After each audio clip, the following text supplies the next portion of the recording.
Hello बच्चों, welcome to the part 4 of cell the unit of life. आज के इस सेशन में हम पढ़ेंगे साइटोप्लाज्म क्या होता है, न्यूक्लियस क्या होता है, ईआर क्या होता है और राइबोसोम क्या होता है। So let us begin with the session. What is cytoplasm? Cytoplasm क्या है? हमने पढ़ा है कि सेल की एक मेम्ब्रेन होती है जिसे हम क्या कहते हैं, सेल मेम्ब्रेन कहते हैं, और अंदर एक सेंटर में स्फेरिकल बॉडी होती है जिसे हम कहते हैं कि न्यूक्लियस, वो अभी हम पढ़ेंगे। इनके बीच का द फ्लूइड पार्ट, इनके बीच की जो गैप है, जो स्पेस है, उसमें लिक्विड पार्ट, फ्लूइड या हम कह सकते हैं जेली जैसा सब्सटेंस भरा हुआ है, उसी को क्या कहते हैं हम, cytoplasm. The space between the plasma membrane and the nucleus which is filled by, किस चीज से भरी हुई है, फ्लूइड या जेली लाइक सब्सटेंस, उसी को हम क्या कहते हैं, साइटोप्लाज्म। ये है साइटोप्लाज्म। अब इस साइटोप्लाज्म में क्या है, साइटोप्लाज्म में जो लिटिल ऑर्गन्स जिन्हें हम नाम देते हैं विच इज सेल ऑर्गेनल, ये है। उसके अलावा कुछ एंजाइम्स है to carry out certain reactions to sustain life. जो लाइफ प्रोसेस होते हैं, whether it is digestion, respiration, उन सब को करने के लिए सर्टेन एंजाइम्स की ज़रूरत होती है, केमिकल की ज़रूरत होती है। तो वो कुछ केमिकल्स यहाँ इसी फ्लूइड या जेली लाइक सब्सटेंस में पाए जाते हैं which is known as cytoplasm. तो clear, cytoplasm jelly like fluid between cell membrane and nucleus, as I said, and it has several cell organelles हैं जिन्हें हम little organelles भी कहते हैं, और कुछ enzymes भी present हैं, proteins, ये सारी चीज़ें present है। तो this was all about cytoplasm। next, nucleus। what is nucleus? nucleus को सबसे पहले जिन्होंने डिस्कवर किया that was Robert Brown in 1831। अब न्यूक्लियस के इंटरनल स्ट्रक्चर की बात कर लेते हैं, then will come to the content part.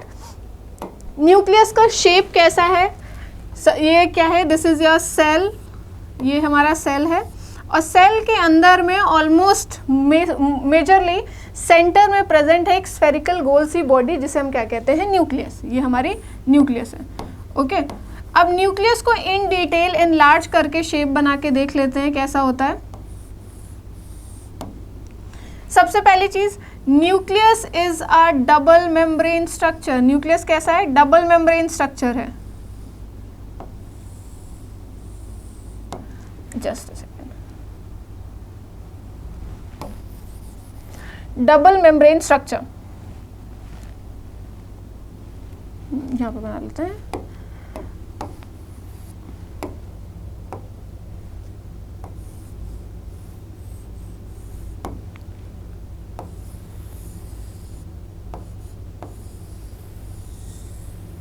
तो पहला पॉइंट अबाउट न्यूक्लियस की ये डबल मेम्ब्रेन, डबल मतलब दो मेम्ब्रेन की कवरिंग है। इन दोनों मेम्ब्रेन को हम क्या कहते हैं, nuclear membrane. These are known as nuclear membrane. Nuclear membrane. बाहर वाली जो है वो आउटर मेम्ब्रेन, जो अंदर वाली है वो इनर मेम्ब्रेन, या फिर हम इसको न्यूक्लियर एनवेलप भी कहते हैं। जैसे लिफाफा नहीं होता कवर करने के लिए कोई चीज़, एनवेलप, तो वैसे ये न्यूक्लियस को कवर करने के लिए है, दैट इज न्यूक्लियर मेम्ब्रेन या न्यूक्लियर एनवेलप भी कहते हैं। कितनी होती हैं, दो होती हैं, बाहर वाली आउटर, अंदर वाली इनर। उसके बाद आते हैं अंदर। जब हम देखते हैं तो जैसे सेल में ये जेली लाइक सब्सटेंस भरा था जिसे हमने क्या कहा अभी, साइटोप्लाज्म, वैसे ही न्यूक्लियस में भी ग्राउंड सब्सटेंस भरा हुआ है, फ्लूइड सब्सटेंस भरा हुआ है पूरे में। This is known as nucleoplasm. क्या कहते हैं इसको, न्यूक्लियोप्लाज्म। ठीक, अब इस न्यूक्लियोप्लाज्म में क्या क्या चीज़ें हैं। न्यूक्लियोप्लाज्म में कुछ थ्रेड लाइक स्ट्रक्चर्स हैं। क्या है, थ्रेड लाइक स्ट्रक्चर। थ्रेड किसे कहते हैं, धागा। तो जब आप न्यूक्लियस को देखेंगे, उसके अंदर देखेंगे, उसके ग्राउंड सब्सटेंस में आपको कुछ धागे जैसा स्ट्रक्चर दिखेगा। ठीक है, धागे जैसा स्ट्रक्चर, और वो धागा इंटैंगल्ड है, उलझा हुआ सा ऐसे पड़ा हुआ है। इसको क्या कहते हैं, this is known as chromatin. Chromatin fibre, this is known as chromatin fibre. और एक छोटी सी और स्फेरिकल बॉडी प्रेजेंट है which is known as nucleolus. क्या कहते हैं इसको, न्यूक्लियोलस। न्यूक्लियोलस। नाउ फंक्शंस जानते हैं। न्यूक्लियर मेम्ब्रेन का फंक्शन अगेन प्रोटेक्शन, और जो न्यूक्लियस के अंदर की चीज़ें हैं वो बाहर ना जाएं उसके लिए। ठीक है। सेकेंड, न्यूक्लियोप्लाज्म क्या है, it is a substance, ground substance, जिसमें बहुत सारे एंजाइम्स प्रेजेंट हैं to carry out certain reaction. Chromatin fibre क्या है? क्रोमैटिन फाइबर एक तरीके का हमारा हेरिडिटरी फाइबर है। हेरिडिटरी मतलब वो चीज़ है जो हमारे पेरेंट्स से ऑफस्प्रिंग में ट्रांसफ़र होती है। तो एक हेरिडिटरी फाइबर है जो जब सेल डिवाइड करने वाला होता है तो अपना रूप बदल लेता है और क्रोमोसोम बना लेता है। ठीक है, अभी हम बात करेंगे। और न्यूक्लियोलस का क्या फंक्शन है? Nucleolus help in the formation of ribosome. Ribosome एक हमारा सेल ऑर्गेनेल है और उसको भी कौन बना रहा है? न्यूक्लियोलस बना रहा है। Forms cell organelle. और कौन सा सेल ऑर्गेनेल बनाता है? राइबोसोम। ठीक है, तो इसीलिए इसको हम क्या कहते हैं? राइबोसोम की फैक्ट्री। फैक्ट्री किसे कहते हैं? जहाँ पे कोई चीज़ बल्क में बनाई जा रही है। तो राइबोसोम को कौन बना रहा है? न्यूक्लियोलस। इसीलिए न्यूक्लियोलस क्या है? हमारी राइबोसोम की फैक्ट्री है। Now talking about chromatin fibre, इस पे आ जाते हैं क्योंकि ये मेन इंपॉर्टेंट चीज़ है। क्रोमैटिन फाइबर दो चीज़ों से मिलके बना है। Chromatin fibre is made up of DNA. बहुत कॉमनली आपने इसको सुना होगा, कुछ क्राइम शोज आते हैं उसमें डीएनए मैचिंग हो गई, ये हो गया, ऐसे डीएनए वर्ड यूज़ करते हैं। तो डीएनए प्लस कुछ प्रोटीन्स जिन्हें हम कहते हैं हिस्टोन प्रोटीन, इन दोनों से मिलके बना हुआ है हमारा ये fibre which is known as chromatin fibre. DNA का फुल फॉर्म क्या है? Deoxy ribonucleic acid. Deoxy ribonucleic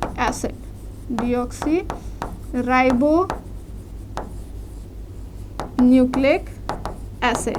ये हमारा हेरिडिटरी मटेरियल है। As I said, hereditary material क्या होता है कि जो चीज़ें हम पेरेंट्स से हमें मिलती हैं, ऑफस्प्रिंग या चाइल्ड को ट्रांसफ़र होती हैं, इसमें ना कुछ सर्टेन कैरेक्टर्स भी होते हैं। तो इसीलिए आपने ऑब्जर्व किया होगा कि कुछ कैरेक्टर्स जो आपके पेरेंट्स में हैं वो आपके में भी हैं। मान लीजिए हो सकता हो कि आपके फादर टॉल हो और आप भी टॉल हैं, तो वो टॉल वाला कैरेक्टर कैसे आया? इस डीएनए की वजह से आया, क्योंकि वो ट्रांसफ़र होकर पेरेंट्स से आपको मिला है।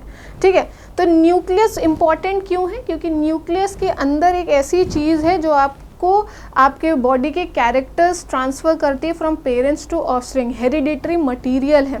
दूसरा इंपॉर्टेंट पॉइंट या इंपॉर्टेंट फंक्शन अबाउट न्यूक्लियस क्या है कि न्यूक्लियस सेल की अदर एक्टिविटीज़ को कंट्रोल करता है। जैसे कि ब्रेन होता है ना, आपकी बॉडी की हर एक्टिविटीज़ को कंट्रोल करता है। सारी चीज़ें ब्रेन को मास्टर के तौर पे, एक मास्टर ऑर्गन के तौर पे कहते हैं। वैसे ही सेल के अंदर न्यूक्लियस है that controls all the activities of the cell. ठीक, अब ये क्रोमैटिन फाइबर क्रोमोसोम में कब बदलता है और कैसा दिखता है? क्रोमोसोम, क्रोमैटिन दो ऐसे टर्म हैं जो यूज़ किए जाते हैं और दोनों में डिफरेंस क्या है? मतलब अपीयरेंस का डिफरेंस है और किस स्टेज पे पाए जाते हैं इसका डिफरेंस है। ये हमारा सेल है, ये सेल डिवाइड नहीं कर रहा है। सेल डिवीजन भी करता है जब सेल के नंबर्स बढ़ाने होते हैं। तो ये जो सेल है ये डिवाइड नहीं कर रहा है, नॉन डिवाइडिंग सेल है। जब नॉन डिवाइडिंग सेल को आप देखेंगे तो अंदर आपको उलझा हुआ सा धागा दिखेगा जिसे हम कहते हैं क्रोमैटिन फाइबर, जो डीएनए और हिस्टोन प्रोटीन का बना हुआ है। लेकिन जब आप डिवाइडिंग सेल देखेंगे, कैसा? When you look at dividing cell, तब आपको ये उलझा हुआ धागा क्रोमैटिन फाइबर नहीं दिखेगा, तब आपका इसका दूसरा वर्जन दिखेगा। मतलब इसने अपना रूप बदल लिया होगा। जब डिवाइडिंग की स्टेज आ जाती है ना, तो ये धीरे धीरे अपना रूप बदलने लगता है और उसी रूप को ही, नए रूप को ही क्रोमोसोम कहते हैं। वो रूप क्या होता है? ये आपका न्यूक्लियस है, ठीक है, ये इंटैंगल्ड धागा है जिसे हम कह रहे हैं क्रोमैटिन, जो कि डिवाइडिंग, नॉन डिवाइडिंग सेल में होता है। ठीक, जब डिवाइडिंग की स्टेज आ जाती है, डिवाइडिंग सेल होने लगता है, आपका सेल डिवाइड करने वाला है, ठीक है, डिवाइडिंग सेल, तो इसने ना कंडेंसेशन चालू कर दिया होता है। कंडेंसेशन का मतलब क्या है? ये एक फॉर्म लेने लगता है, कंप्रेस होने लगता है। जैसे ये धागा उलझा हुआ सा है, ऐसे ऐसे ऐसे ऐसे ऐसे ये करीब आने लगता है। ये ऐसे ओवर, एक के ऊपर वो, एक के ऊपर ऐसे overlap overlap overlap overlap overlap ऐसे करने लगता है। इसको कहते हैं कंडेंसेशन। जब ये कंडेंसेशन करते हैं तो कुछ ऐसे दिखने लगते हैं, एक्स शेप, ऐसे। इंग्लिश के अल्फ़ाबेट में एक्स शेप होता है, ऐसे दिखने लगते हैं। इसी को कहते हैं हम chromosome. This is known as chromosome.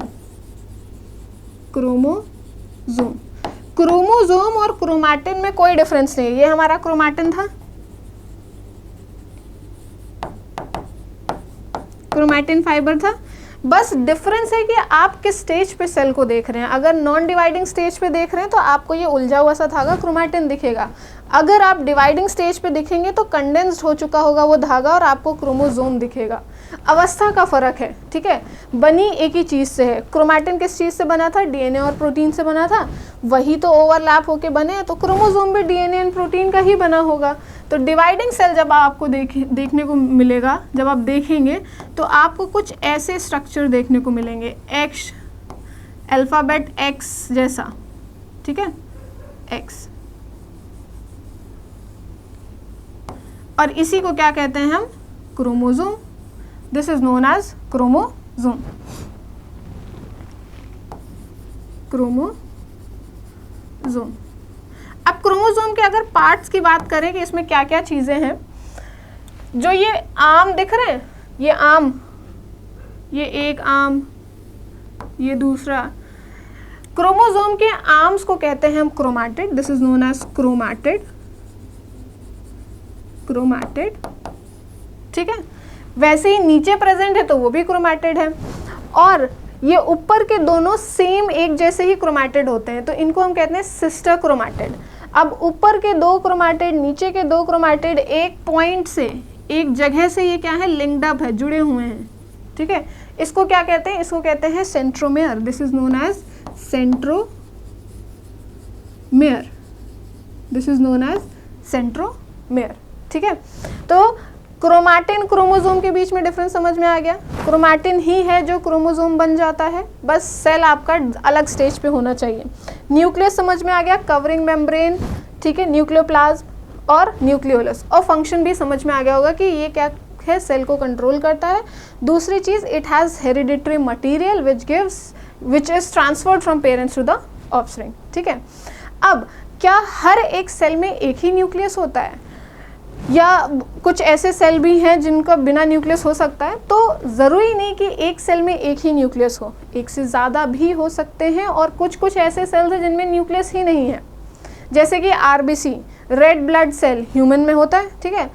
उसको अगर आप देखेंगे, उस सेल को देखेंगे, उसमें न्यूक्लियस ही नहीं है, अंदर न्यूक्लियस ही नहीं है। तो आरबीसी आपका एग्जाम्पल है जिसमें न्यूक्लियस नहीं है। फिर एक प्लांट में सेल होता है which is known as sieve cell या सीव ट्यूब सेल्स, उसमें भी न्यूक्लियस नहीं है, ठीक। अब एक से ज़्यादा वाले कौन है? टेप्टम एक प्लांट का सेल है जो उनके फ्लावरिंग्स में, एंथर में प्रेजेंट होता है। एक लेयर है उस सेल से बनी होती है, टेप्टम सेल्स, उसमें एक से ज़्यादा सेल न्यूक्लियस प्रेजेंट होता है। तो ये फिक्स्ड नहीं है, हार्ड एंड फास्ट रूल नहीं है कि एक सेल में एक ही न्यूक्लियस होगा। हो सकता है एक से ज़्यादा हो सकते हैं, और हो सकता है कि न्यूक्लियस हो ही ना, ठीक है। So this was all about nucleus. Now coming back to the content, nucleus was first described by Robert Brown in 1831. Done. Normally एक सेल में एक न्यूक्लियस होता है, लेकिन कुछ ऐसे सेल्स हैं जिनके पास न्यूक्लियस नहीं होता है। वो कौन है? मैमिलियन आरबीसी और sieve tube cells of vascular plants. ये प्लांट का सेल है, ठीक। और क्या चीज़ें होती हैं न्यूक्लियस में? हमने पढ़ा न्यूक्लियर एनवेलप, वही मेम्ब्रेन को ही एनवेलप कहते हैं। न्यूक्लियोप्लाज्म पढ़ा हमने, न्यूक्लियोलस पढ़ा, और क्रोमैटिन मटीरियल, ठीक, धागे जैसा structure. Chromatin material condenses to form chromosome, ये भी पढ़ा हमने कि क्रोमैटिन ही है जो कंडेंस करता है और क्रोमोसोम में बदल जाता है। और उसमें होता क्या है? डीएनए और कुछ प्रोटीन्स, और वो एक हेरिडिटरी मटीरियल है। हेरिडिटरी मटीरियल क्या है? जो पेरेंट्स से चाइल्ड में ट्रांसफ़र होता है। Nucleus is all clear, discovery, its part and its function. Nucleolus का फंक्शन क्या था? It forms ribosome. Now coming to the next cell organelle which is endoplasmic reticulum. Endoplasmic reticulum क्या है? This is endoplasmic reticulum. Endoplasmic reticulum एक tube का network है, और ये ट्यूब का नेटवर्क किसके पास है? किसके अराउंड है? न्यूक्लियस के अराउंड है। तो हम बना लेते हैं एक cell, this is cell, this is nucleus, अभी पढ़ा हमने न्यूक्लियस। इस न्यूक्लियस के अराउंड आपको ट्यूब्यूलर नेटवर्क देखने को मिलेगा, tubular network,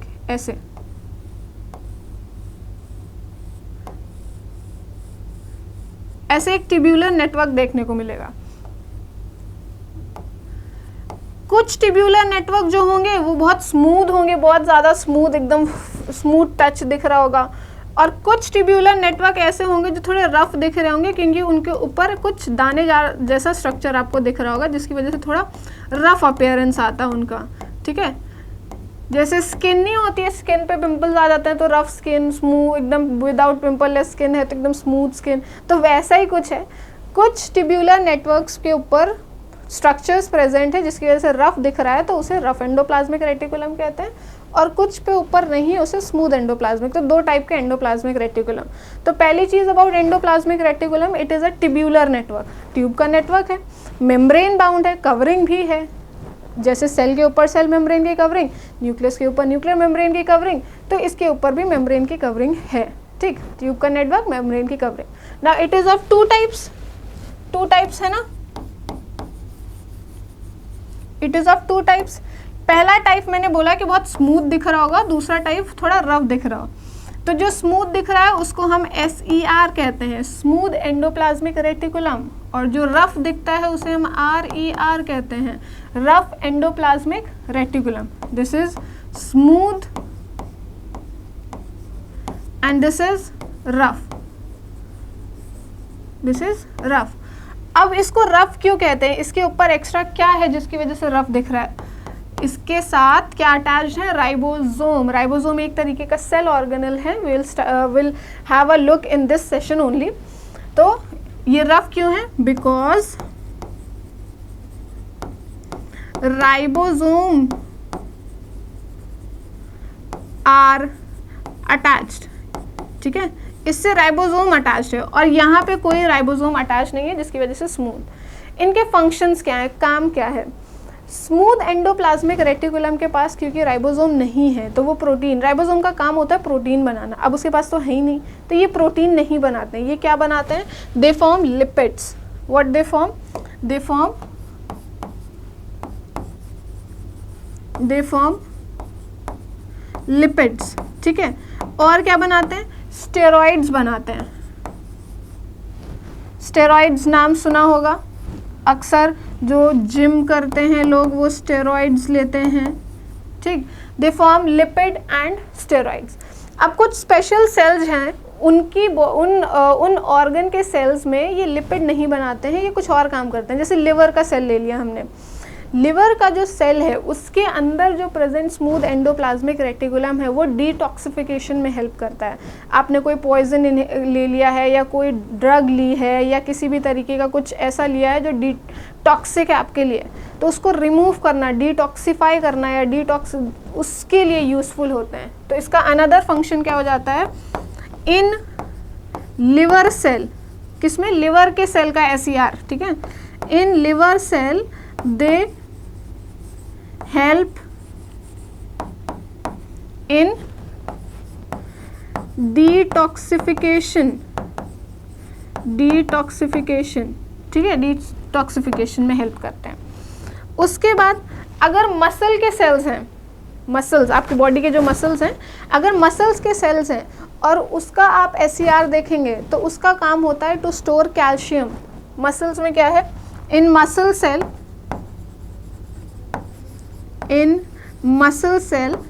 they store calcium ions, ठीक। तो लिपिड स्टेरॉइड फॉर्मेशन में है, डिटॉक्सिफिकेशन में है और कैल्शियम आयन। ये डिटॉक्सिफिकेशन लिवर के सेल्स के SER करते हैं और मसल्स के सेल्स में कैल्शियम आयन स्टोर करते हैं, ठीक। अब बात करते हैं RER की। RER के पास राइबोसोम है, मैंने अभी बोला कि राइबोसोम का काम क्या होता है? प्रोटीन बनाना। इसके पास है तो ये क्या बनाएगा? They will form protein. तो इट विल फॉर्म प्रोटीन, ठीक, क्योंकि इसके साथ राइबोसोम जुड़ा हुआ है। अब मैंने अभी बोला कि ये ट्यूब्यूलर स्ट्रक्चर है जो न्यूक्लियस से जुड़े होते हैं। अगर आप इस इमेज को भी देखेंगे, तो देखो ये ट्यूब्यूलर स्ट्रक्चर हैं जो न्यूक्लियस से जुड़े हुए हैं। अब कौन सा वाला ER न्यूक्लियस से डायरेक्टली जुड़ा हुआ है? स्मूथ वाला जुड़ा हुआ है या ये स्मूथ वाला या RER रफ वाला जुड़ा हुआ है?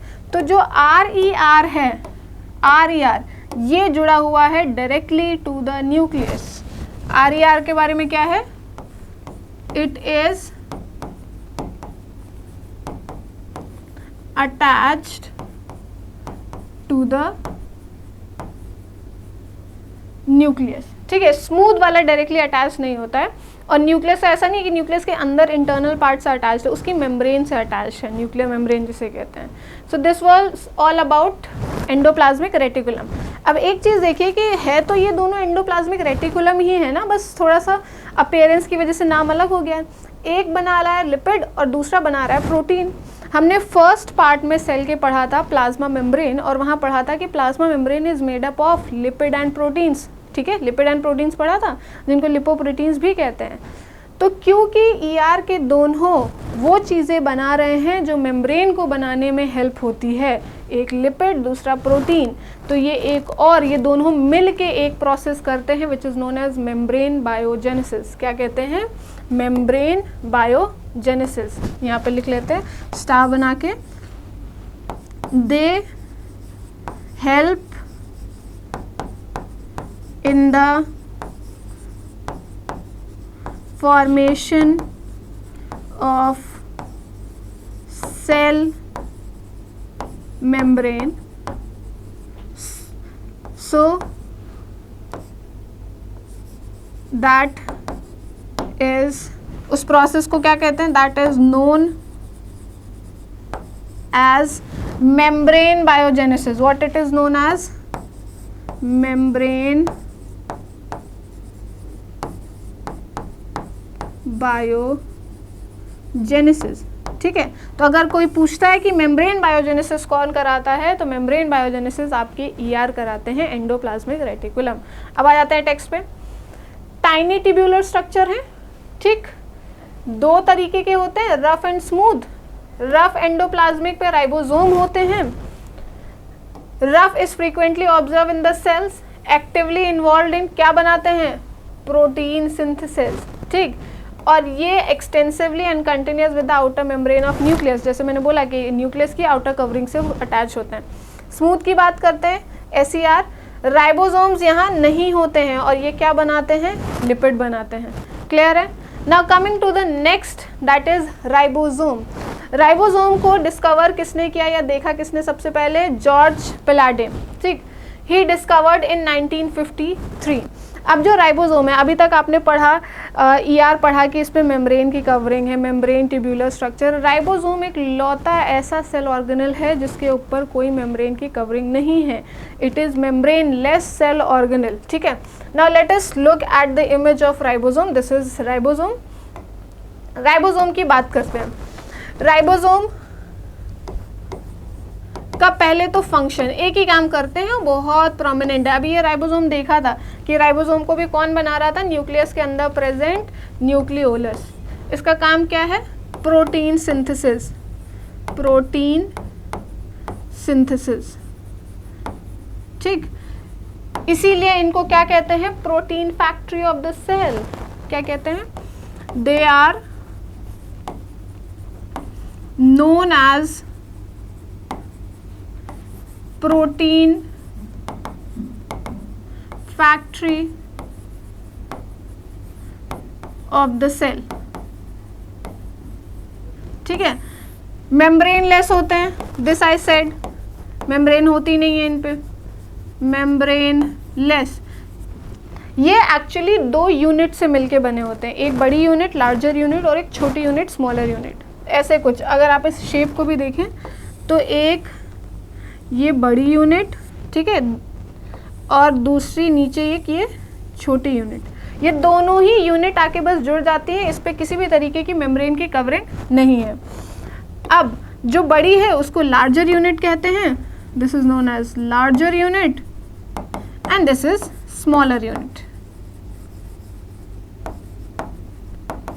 ठीक, दो तरीके के सेल होते हैं, prokaryotic cell and eukaryotic cell. दोनों में राइबोसोम पाए जाते हैं, लेकिन राइबोसोम डिफरेंट टाइप्स के पाए जाते हैं।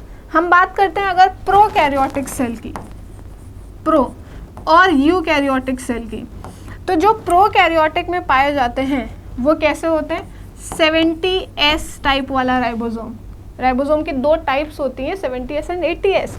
प्रोकैरियोटिक में 70S टाइप वाला होता है और यूकैरियोटिक में 80S टाइप वाला होता है। अब ये S का मतलब क्या है? एस मेजरिंग यूनिट है, जैसे हम लंबाई को नापने के लिए, लेंथ को नापने के लिए मीटर, किलोमीटर्स यूज़ करते हैं, वेट को नापने के केजी, ग्राम्स यूज़ करते हैं, तो वैसे ही राइबोसोम को नापने के लिए S as a unit use की जाती है। इसको कहते हैं Svedberg unit. This is known as Svedberg unit, Svedberg unit, ठीक है। एक मशीन होती है और एक तरीके समझ लीजिए डेंसिटी, ठीक है। तो ये यूकैरियोटिक वाला राइबोसोम 80 सिडवर्ग यूनिट पे सेटल कर जाता है, तो हम कहते हैं कि वो 80 टाइप है। और प्रोकैरियोटिक वाले राइबोसोम निकाल के देखे, उस मशीन में रखा तो वो 70 पे ही सेटल कर गया, तो 70S टाइप वाला।